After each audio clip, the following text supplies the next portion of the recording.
yung sa impeachment pa, ito ba yung walang kamatayang confidential fund na na atake nila?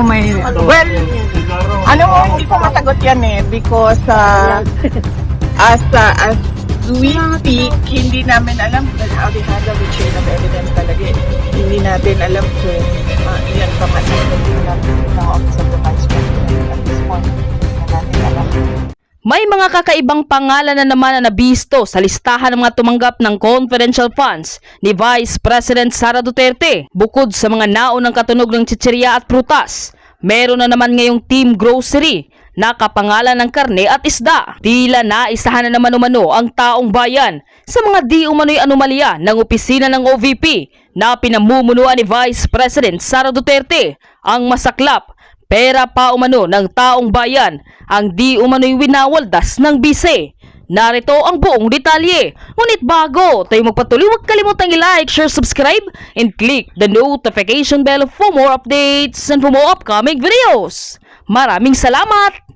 Bukod kina Mary Grace Piatos, Maggie Mingo, Jay Camote at Xiaomi Ocho, meron na namang dagdag na pangalang inilabas na umano'y nakatanggap ng confidential funds mula sa opisina ni Vice President Sara Duterte. Sina Beverly Claire Pampano, Meko Harina, Patty Teng, Ralph Jose Bacon at Sala Kasim. Lahat daw ng mga pangalang ito walang birth certificate at walang marriage o death record sa Philippine Statistic Authority. Sa halos 2,000 recipients na confi funds ng OVP, higit 1,300 dito ay walang birth records. Tinawag na Team Grocery ni Deputy Majority Leader Paulo Ortega ang mga pangalang tila mabibili raw sa palengke o grocery. Giit niya, hindi ito ang unang beses na may nakitang katawa-tawa o kakaibang pangalan. Nakakalungkot din daw na patuloy pa itong nadaragdagan. Mukha raw kasing sinadyang mag-imbento ng listahan para pagtakpan umano kung saan dinala ang pondo. Giit naman ni House Prosecutor at San Juan Representative Bel Zamora, mapalalakas nito ang kanilang impeachment complaint laban kay Vice President Sara Duterte, partikular ang Article 2 na nakatuon sa pagwaldas umano sa confidential funds ng OVP at ng DepEd. Paliwanag pa ni Zamora. Para sa mga namimiloso po na nagsasabi kaya nga confidential dapat or fictitious names dapat. The use of fictitious names for confidential funds is not automatically legal, as in fact there are guidelines that the officials have to follow. Tuloy-tuloy naman ang paghahanda ng prosecution para sa impeachment trial. Katunayan, nagsagawa na umano sila ng mock trial para sa paglilitis na inaasahang sisimulan sa July 30. Pati ang Malacanang, nagtataka rin umano sa mga bagong pangalan sa confidential funds ni VP Sara Duterte. Sa kabila niyan, ipinauubayan na umano ng palasyo sa Kamara at Senado ang pag-iimbestiga tungkol dito.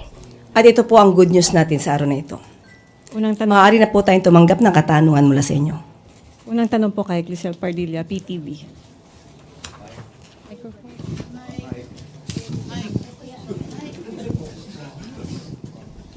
Good morning po, Yusek.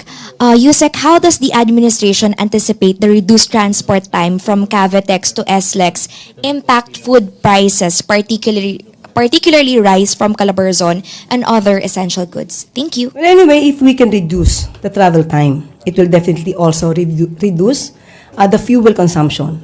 And it will benefit all travelers and also those that will transport the food and other necessities. It will also go down. The price will also go down. Ikalawang tanong kay Tristan Nadalo, Newswatch.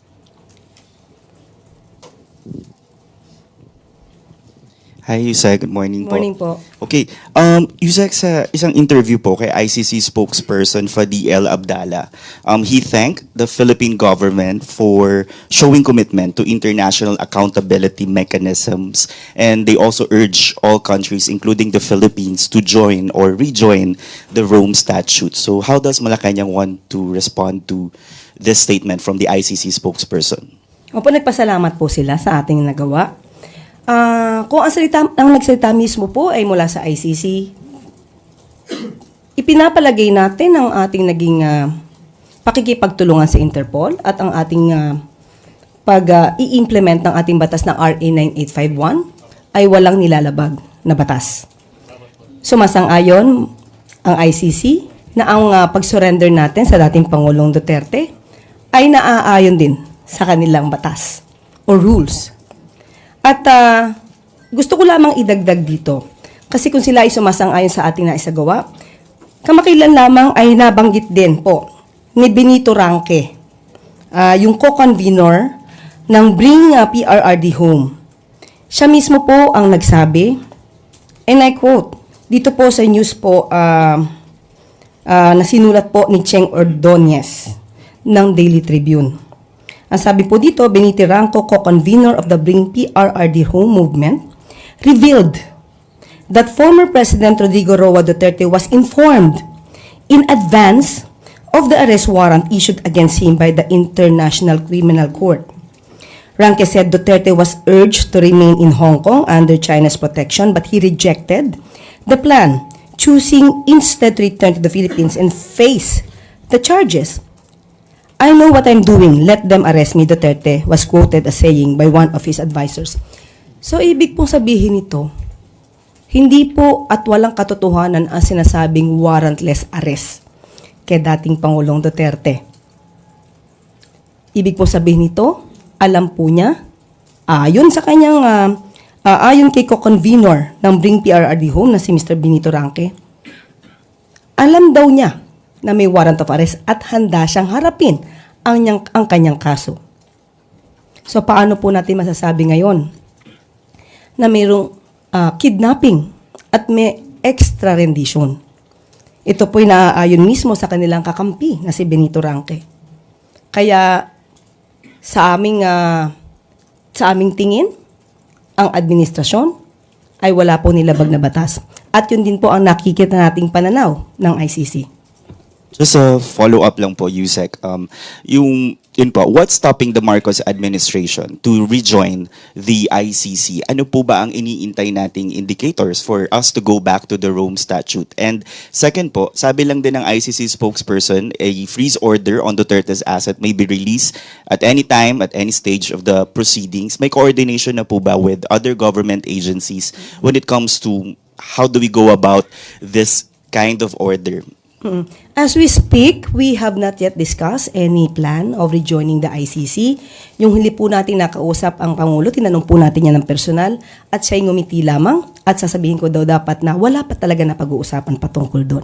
When it comes to the alleged incoming freeze order to be issued by the ICC, there is no commitment on our part, on the part of the administration, if we will comply with any order issued by the ICC, considering that the ICC as of the moment has no jurisdiction over the Philippines. Sunod na tanong mula kay Alvin Baldassar, Radyo Pilipinas.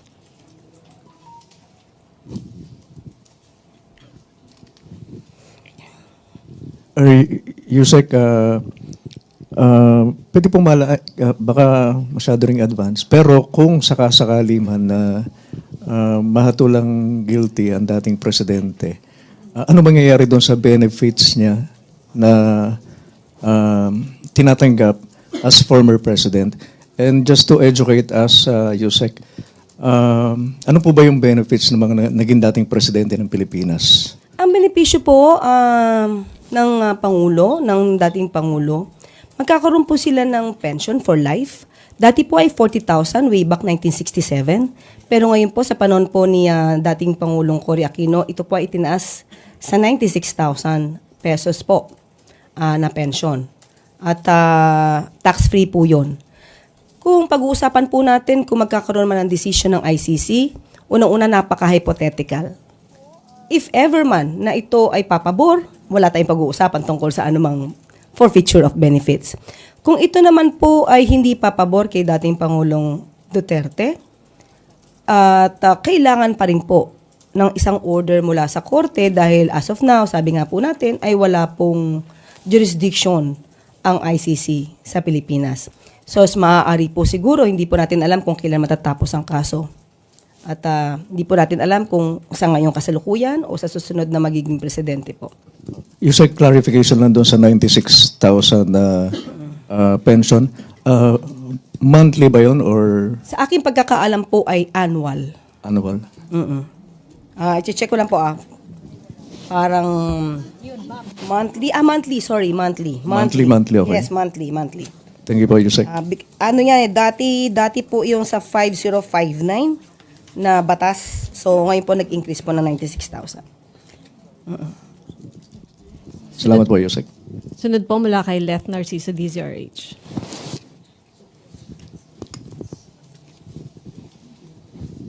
Good afternoon, Yusek.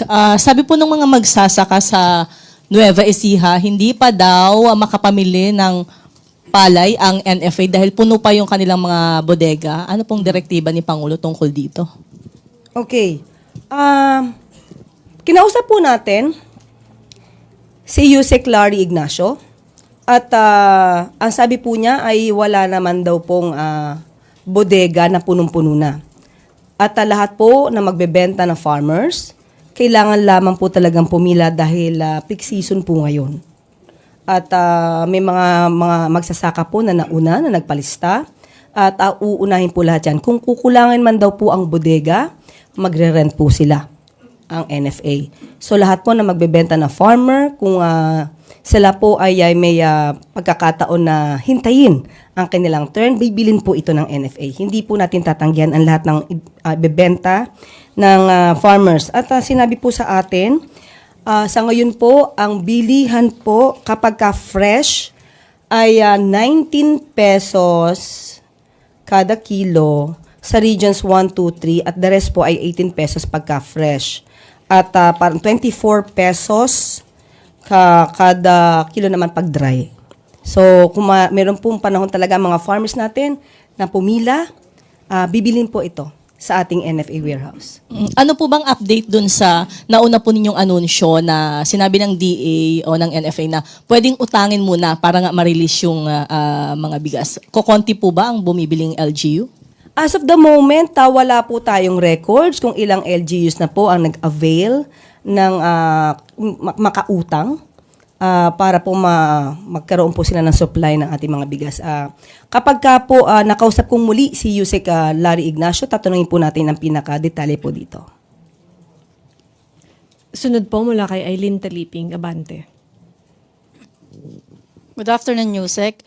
Ilang OFW na balik manggagawa yung nagrereklamo dahil makupad daw yung release ng kanilang ID at pabalik na sila sa kanilang bansang pinagtatrabahuhan pero hindi pa rin nila nakukuha. Hanggang dahilan, hindi pa daw natatapos yung logo ng ID nila. Hindi ba ito taliwas ay pinangangalandakan ng gobyerno na mabilis ang transaksyon sa mga government offices dahil sa digitalization na? Ito naman po ay tinutupad natin at nagulat nga po ang ating Sir Arnel Ignacio at nais niya pong malaman kung sino yung mga nagreklamo dahil ayon po sa records po, lahat po ay mabilis pong ginagawa. Ang mga ID, 5 minutes lamang daw po ay tapos na. At gusto nating malaman kung sino yung mga nagrereklamo sa ang lugar para po kung may nagiging problema po sa mga machine or equipment doon ay maiayos po natin. Pero as of the moment, wala pong nakikitang problema para po sa pag-ID. Mabilis daw po ang pag-process dito. Ma'am, 1 week po pinababalik po sila after 1 week. Kung meron po tayo nagrereklamo, pakibigay lamang po ang pangalan para po malaman at mabigyan po agad natin ng remedyo kung meron pong problema sa nasabing lugar. Thank you, ma'am. Okay po. Sunod po mula kay Ann Soberano. Yusek, good afternoon. Yusek, statement lang po from the palace. Sinabi kasi ni Defense Secretary Gilbert Chodoro na aprobado na ni Pangulong Marcos ang para simulan ang pag-uusap para sa Visiting Forces Agreement sa pagitan ng Pilipinas and France. Opo, naaprubahan na po yan na makikipag-negotiate po para po magkaroon po ng agreement ang dalawang bansa po. Hindi lamang po France, may mga iba pa pong bansa na maaaring sumunod po dito. At yan po naman ay inaprubahan naman po ng Pangulo. Yusek, ano pong benepisyo makukuha ng Pilipinas sa pagpasok po sa Visiting Forces Agreement sa pagitan ng Pilipinas and France? Opo. Yung BFA could raise the level of compatibility in terms of or in relation to the operations of the armed forces of both countries. At syempre po may exchange of ideas, exchange of skills, exchange of know-how tungkol sa military operation. At ang mga detalyin po ito ay ipapaubayan na lamang po natin sa DFA at saka sa DND. Thank you po. Sunod na tanong po mula kay Gilbert Perdes, DWIZ.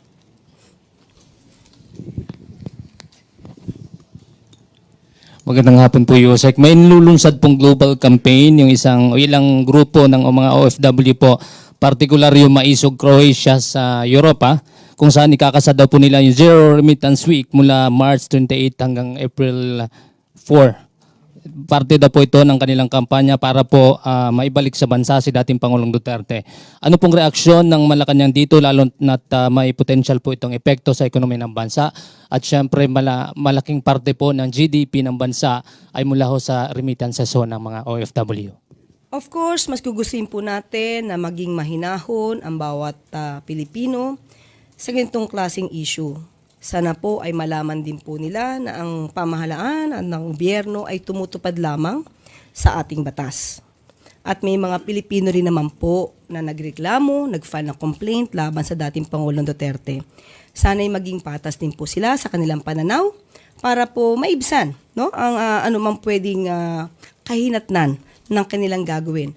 Pero siyempre po, kung hindi po sila magkakaroon at hindi sila magre-remit ng kanilang mga maaaring ipadala sa mga pamilya nila, hindi lamang po gobyerno maapektuhan, pati ang kanilang mga pamilya. So, sana po ay maging mahinahon tayo sa ganito mga klaseng issues. Thank you po. Sunod po mula kay Raquel Bayan, Radyo Pilipinas. Yusek, good morning po. Yung Chinese Maritime Militia, nag-install na naman po sila ng floating barriers sa Bajo de Masinloc. Nakarating na po ba yun kay Pangulong Marcos? And ano po yung next move ng government para doon? Actually po, nakausap po mismo natin si Commodore Triella, at ang anumang operasyon na gagawin nila ay hindi po natin maaaring i-expose, pero tiwala po tayo sa ating Coast Guard, sa ating sa DND po, sa kanila magiging desisyon patungkol po dito. And then Yusek, last 2023, pinag-utos po ni Pangulong Marcos yung pagtanggal ng mga floating barriers. Then before, should we expect the same po dito sa? Wala pa po tayong nadidinig na may ganitong klaseng plano. Hintayin na lang po natin kung ano maaaring maging report at ano maaaring maging action po ng nasabing mga ahensya. Alright. Yusek, baka pwede na lang po kayo makahingi ng update regarding dun sa sectoral meeting kanina with PBBM. Kanina po ay nakipag-meeting po tayo para po doon sa mga housing projects at doon sa napakaganda pong mga proyekto po ng Department of Agriculture. So marami pong pabahay na pinaplano po at yung po mga food hubs sa mga cold storage ay nakalinya na rin po yan. So yan po ay kumbaga kailangan po na maayos pati budget po sa lahat para po magampanan ng bawat ahensya yung kanilang mga proyekto para sa taong bayan. Sunod na tanong po mula kay Maricel Halili, TV5. Magandang hapon po. Yusek, kahapon nag-Facebook Live si Attorney Harry Roque and he mentioned a few points. Number one, he has once again reiterated his call for another people power revolution. Sabi niya there's nothing wrong with that because he was just asking for a peaceful gathering. Your thoughts on that? Peaceful gathering? For what? For what? Anong purpose? When they can discuss this over YouTube channel nila, over social media accounts nila, and for what is that gathering? If they really for peace, why are they asking for the resignation of PBBM? And another point, meron po siyang nasabi na during the time of former President Duterte, nagalit daw si First Lady Liza Araneta Marcos kasi hindi ibinigay kay PBBM yung position as Agriculture Secretary. Is there a truth to that? Fake news? Fake news. Prove it. So ibig sabihin, hindi nagkaroon ng discussion between former President Duterte and PBBM about a particular position during his time. Patunayan niya po muna bago tayo magkomento. Thank you, ma'am. Sunod na tanong mula kay Rich Bon Quevedo, Daily Tribune.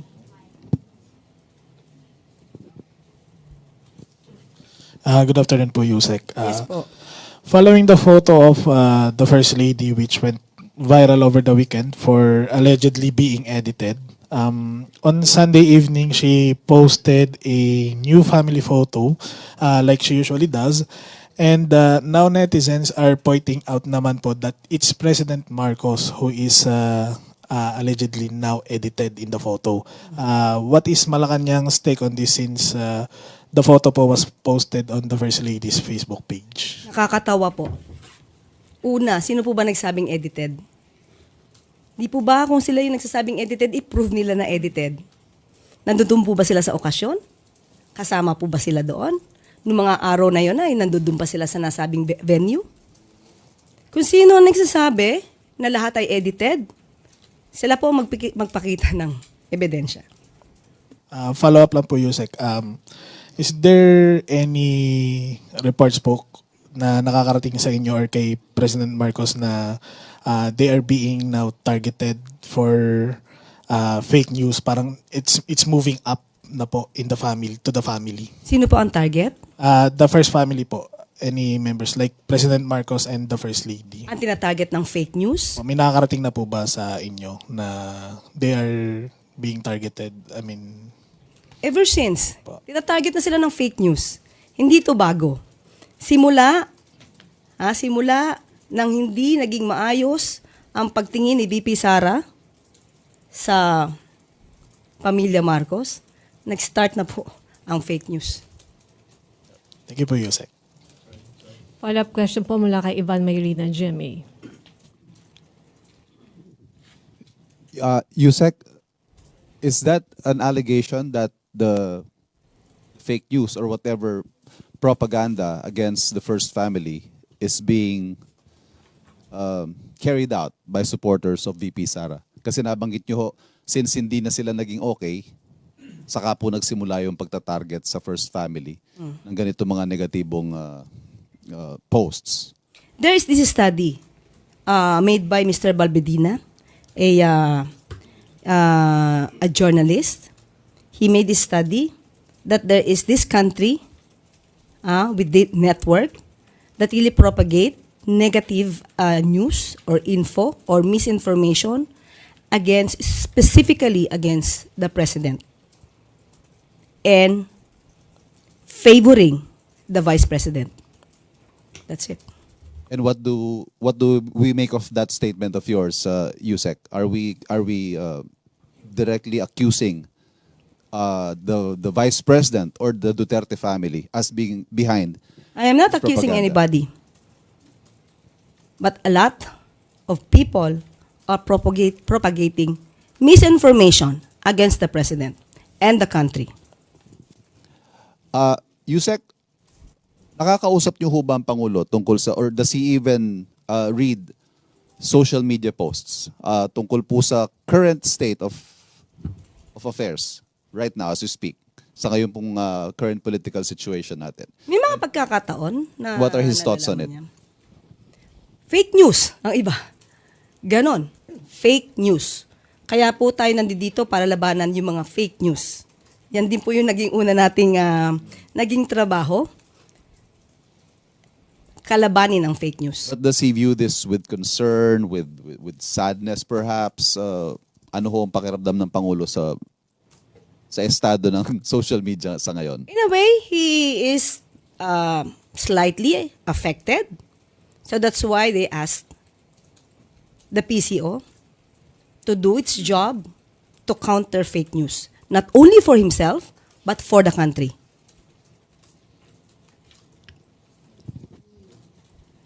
Sunod na tanong mula po kay Christian Yasores, Radyo 630. Matanong lang po namin kayo sa pahayag ng palasyo doon sa na-report kahapon na di umano ay bomb threat sa tanggapan po ng Office of the Vice President. Meron po bang rason o dahilan ang publiko para mabahala po sa mga ganitong klaseng report, kasi marami po nag-uugnay nito sa pag-aresto pa rin kay dating Pangulong Duterte? Ito po tayo ulit. Sana naman po ito nakuha na pagbibintang. Bomb threat sa office ng OVP, ng Vice President. Ano pong sinagawa nila? Kuya naman po ay nanggaling sa kanila. Ano po ang nangyari? ipakita po nila yung detalye. Yun lamang po. Kasi maraming pwedeng gumawa ng kwento, maraming magsabi may bomb threats, pero wala naman. One follow-up lang, ma'am. Dahil din po papalapit na yung birthday ng dating Pangulo sa Biyernes, meron po bang directive ang Pangulo o ang Palasyo sa mas maigting po na seguridad, anticipating po na baka may mga activities na ikakasa sa Biyernes ang mga supporters po ng Duterte family? Sa ngayon, wala pa po ako personally na nauulinigan dahil nga nagkaroon kami ng sectoral meeting. Hindi po yan napag-usapan. Wala pa po tayong nadidinig na anumang kautosan patungkol dito. Sunod na tanong mula kay Jean Mangaluz. Good afternoon. While we're in the topic of the Duterte family, the Senate President Francis Escudero recently noted that they have a pattern of appealing directly to the AFP. How does the palace react to this? Tama naman po. The military, the public servant should be apolitical. They should not be dragged over these personal issues, especially of the Dutertes. Tama po, si SP Cheese Escudero. Hindi po natin dapat kalampagin, laging tawagin ang militar, ang mga kapulisan, para lamang pagbigyan ang kahilingan ng isang partikular na tao o isang partikular na pamilya. Ang militar po, ang kasandaluhan, ang kapulisan po natin ay para sa bayan, hindi para po sa pamilya Duterte lamang. Other matters lang po, the PUV modernization program has been ongoing since the term of the former president. How do we plan to speed this up? Are we planning to review the performance of our officials in the LTFRB? Yes. Sa aking pagkakaalam po, sinabi po niya Secretary Jay, na gugusto niya po talaga na malaman ang lahat ng ito. Kung may mga katotohanan po ba yung mga nag-consolidate na po, ang mga numero po ito ay dapat din po malaman ni Secretary Jay para po kung ano man ang maging problema o issues, hindi lamang po para sa commuters, para po sa mga jeepney operators at drivers ay matugunan po agad-agad.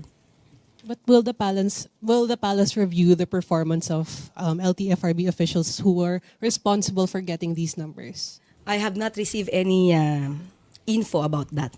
I have not received any directive on that matter. But I will try to ask Sec J. Secretary Vince Ruiz. Tama ba? Vince Dizon. Nagkabaliktad. Lagi ko kasama si Sec J. Si Sec Vince Dizon. Sorry po, Sec Vince. Sunod na tanong mula po kay Eden Santos, Net25. Yusek, dahil po dun sa yung sa pahayag ni VP Sara na nangangamba sila na baka maging matulad ang dating Pangulo kay dating Senator Ninoy Aquino kung sakaling umuwi po dito. May we know po kung tuloy-tuloy pa rin yung security details sa dating Pangulo mula po sa Presidential Security Command? Ganito po yan. Nung umalis po siya, meron siyang preferred security. Nung dinala po siya sa ICC, sa The Hague. As of the moment, hindi na po natin alam kung anong ipinag-uutos ng ICC patungkol sa kanyang security. But meron po siyang kasama nung siya po ay umalis. Hindi po naman yan tinanggal. Yun pong kay Senator Bato, meron po bang reaksyon ng palasyo na parang sabi niya tinanggal na daw yung security details sa kanya kay Senator Bato? Nasaan po ba kasi si Senator Bato? Nakikita po ba natin? Hindi ko po alam. Sorry po. As of the moment, di ko po siya nakikita. So, paano natin siya may bibigyan ng seguridad kung hindi po siya nagpapakita? Sabi po niya pagdating niya sa kanyang, kung saan man siya nagpunta, pagbalik niya, wala na daw po sa kanilang, sa place, yung mga security detail. Pinag-report na daw po sa kanilang mga unit. Baka kasi po nawala po siya. So, hindi naman pwedeng tumambay lamang po yung security nang wala po siya. Siguro po, pagka siya yung nagpakita po, hindi naman po yan magiging problema. Thank you. Huling tanong po mula kay Christian Yosores, Radyo 630. Ma'am, meron na po bang mensahe, birthday message po ang Pangulo kay former President Duterte on Friday? Ako po may mensahe. kantahan natin ang happy birthday. Yun lang po. Siyempre birthday po yun. Kailangan po maging maligaya ang taong nag-birthday at wini-wish po natin siya ng happy birthday. Salamat po. Yun po. Ang presidente po, wala pa po ba? Ipapaalala ko po sa kanya na birthday po ni dating Pangulong Duterte sa March 28. Baka po hindi niya po natatandaan. Salamat po. Okay? Doon po sa batas na RA 5059, lumalabas po kasi na 40,000 ang pension kada taon.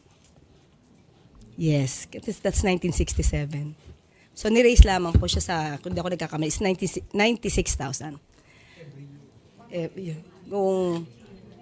Yun lang po ang nakita ko at i-double check natin kasi ang napalitan lamang po yung amount. Kung yung monthly or yearly, aking pong i-double check. Kasi panahon din po yun ni dating Pangulong Cory. Siguro yung halagang 96,000 ay malaki pa po. Bata pa po kasi tayo nun. Wala pa po tayong mga muwang. Okay? At dito po nagtatapos ang ating briefing. Maraming salamat, Malacanang Press.